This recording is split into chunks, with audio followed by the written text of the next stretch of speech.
everyone, Sandy here from Creative Discovery in PaintShop Pro. Welcome back to my channel, and if you're new, a very warm welcome. Please click on the subscribe button in the bottom right hand corner, and that way you'll be able to find your way back to my videos. Now for today's Sunday series, we're going to do another Halloween theme tutorial. This again is aimed at beginners, but anybody of course can do them. So the links for the supplies are in the description box below, so go ahead and grab those, place them where they need to be, open up PaintShop Pro, and I'll see you for the tutorial. Okay, let's start by opening a new transparent image, 500 by 500 with a raster background. Now activate your selection tool and then put the selection type on star 1, mode on replace, feather 0, anti-alias ticked, selection style normal, and nothing else is needed there. Now we're going to draw, starting in the top left corner, we're going to draw out a star here. Now we're going to selections and edit selection. Now it will turn pink. Now we're going to turn this star into a ghost for Halloween. So go to your warp brush, which is down here in 2022. Remembering back to PaintShop Pro 9, if you're using 9 or before that, I know a lot of you still use version 9. If you are using 9, I think it was in the paintbrush area. Anyway, you need the warp brush. Now up in the toolbar, choose this right 12, put the size on about 120. Now I'm just pulling that, I'm just twisting it around a little bit. Have a play with it and feel what it does. So now I only need a little tiny bit for that, and that's going to be his head. This is going to be one hand, and this is going to be the other hand. I'm going to change it to contract. I've got a lower size here, and now I'm going to pull this in a tiny bit here. Just be careful you stay on the pink areas when you're pulling this in. This is just to make his arms and body shape. You can actually do whatever you want with this. It's really entirely up to you.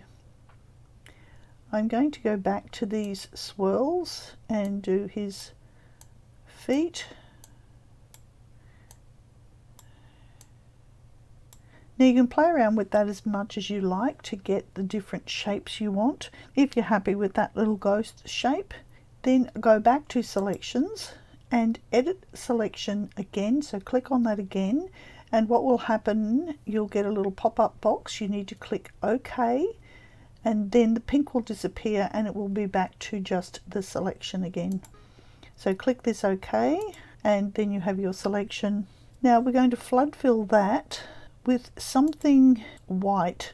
Now have a look in your patterns. You can just flood fill it with plain old white.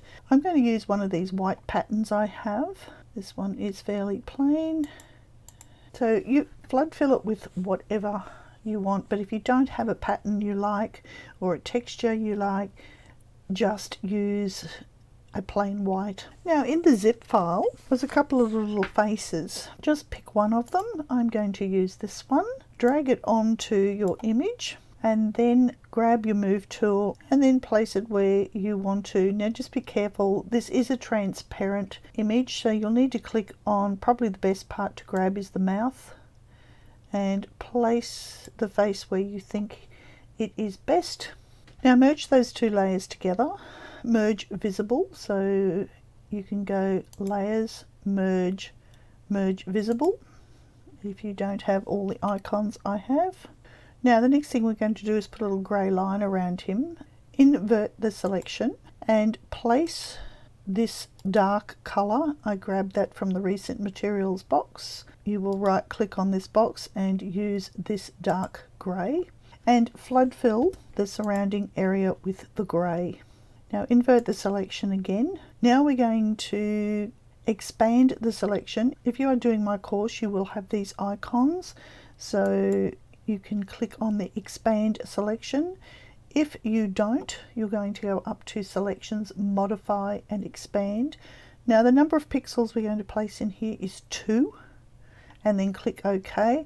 You can already see the preview in this pane what's going to happen.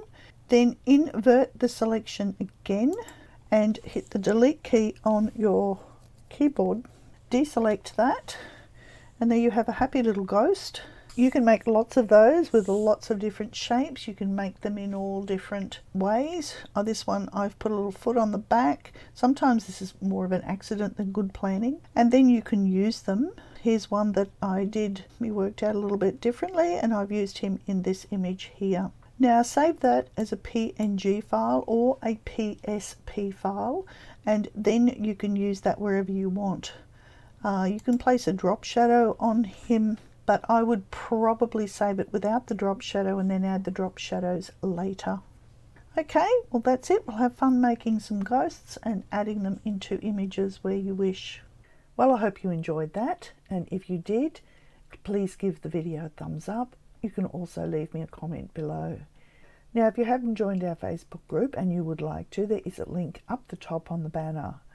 In this group, we share what we have created. It is not the learning group. The learning group is over on the website, and there is also a link in the description box below. Now, in the learning group, we take you from the very beginning all the way through to the end, covering every tool in the program. Okay, well, have fun with that tutorial. Post your results over on our Facebook group if you are there, and I will see you later. Bye.